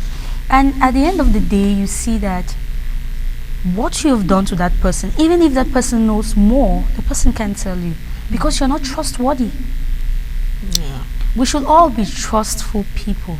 Yeah, my general advice to people would be get to know people before you start opening to them. Yeah, get to know somebody. Intimate things about Because yourself. the person who smiles at you is the person who can definitely kill you. Yeah, so get to know people first. That is the truth. Get to know people first before you really let them in on your things. Don't just go about telling people your things. They are your things. So And the social media now, with the competition we have in the world, is really causing so much havoc. Yeah. You're here and you have I had a friend who was traveling to America when we left Lower Seat. That guy's visa is in a month's time, but he was already on social media. I'm my town, you know. And there was one day he really got me angry. We were in a meeting, and he said, "Oh, please, I wasn't going to close my window. It's winter in America." I was so angry. I said, "Are you stupid? People are talking about very important things. You're telling us you want to go and close your window. Who doesn't have a window?" No, guys, please, I'm going to close my window. I was so angry. You know, he let the world know everything about him before time. With social, I don't know, sometimes I even go through a post on social media. You know, you have received an email from somebody, you copy and you put it. Those are things I would not do, seriously. It's kind of weird. It sounds weird to me. When I just go through, I'm like, okay, good for you. But I mean, these are kind of things I cannot post on social media. You know, confidential or screenshot people, conversations. That might have to do with probably some people are into some kind of businesses that they need to use that to promote themselves. But that's probably a good way. But when it comes to like personal conversations and all that, it's not all personal emails on people. You know, it's not really my thing. It's on social media. Yeah, I'd rather rephrase those things and just do a post about them than to go and do screenshots and all those things. Christy, you know, I've noticed that the most successful people in the world are very confidential. You know little or nothing about them. Aside what they want you to know. You know, that reminds me, there's this girl that does a show, Pamela Happy. You know, the funny thing is that I don't know if it's about Cameroonian celebrities, but I just went online trying to do more research about her, but I literally found like the only thing I found was just her show, everything, but it was nothing. It was that I was even trying to do her educational background and everything. It was literally not there, you know. And that's somebody that is out there. She's been doing her show since 2015. You know, somebody else, you hear like little scandals here and there. Yeah, she has done something bad, she's here. But you know, there's nothing for somebody who has done so much work for over the past like 6 years in the country. You know, you will not hear any like negative news about her. There's really nothing. But others in the industry, they are trending for like every day they have worst something kind of stories and everything. So it's really it was really nice knowing that there's somebody who is still together. You have to be confined in your zone. There are some things that the world needs not to know about you. As humans, not everybody like see this person. I know everything. Yeah, there are actors who are so private. They are there are people who are so private. They are in the showbiz. They say you're in showbiz, but you still have your private life. You don't know your wife. You don't know your husband. You know, but they are married. They like to keep that part of their lives very, very private. So I think it's a good thing. It's a good thing.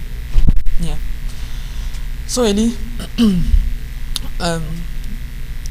looks like you haven't digested everything you're about to say, but we have come to the end of the program. I have.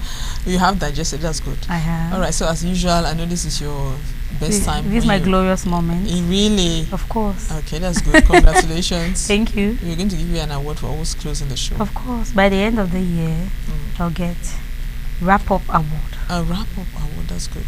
All right, thank you so much.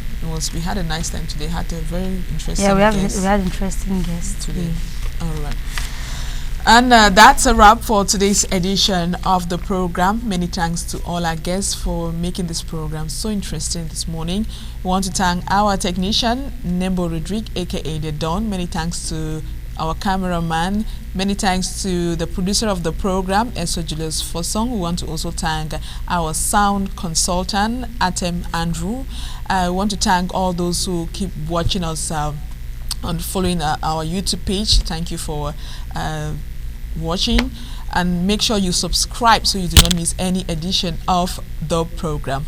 We want to also sincerely thank all those who are following us in Dubai, England, Ireland, Canada, Denmark, Nigeria, Swaziland, South Korea, Germany, Japan, the United States, Equatorial Guinea, and India. Many thanks to you. Make sure you send your comments at info@kcbstv.net. I have been Christy Ijang. Join us again tomorrow for another edition. Until then, good morning, K-Town. Willie Kumba, Sambani nye basen akumbai. Jitinye oba kumba, nicha bonkulu. Baba no, Beringa K-Town. Abefu K-Town. Bachewi K-Town. Nonyo nangake. Elela gbamu embwa Cameroon. Elela gbamu vana vakwe. Elela gbamu embwa ya kumba. Ne komi nyoraje. Elela gbamu. Wachima kumba K-Town. Ejere K-Town. K-Town anintia. Lematsu K-Town. Nakona. Nagajia. Mutane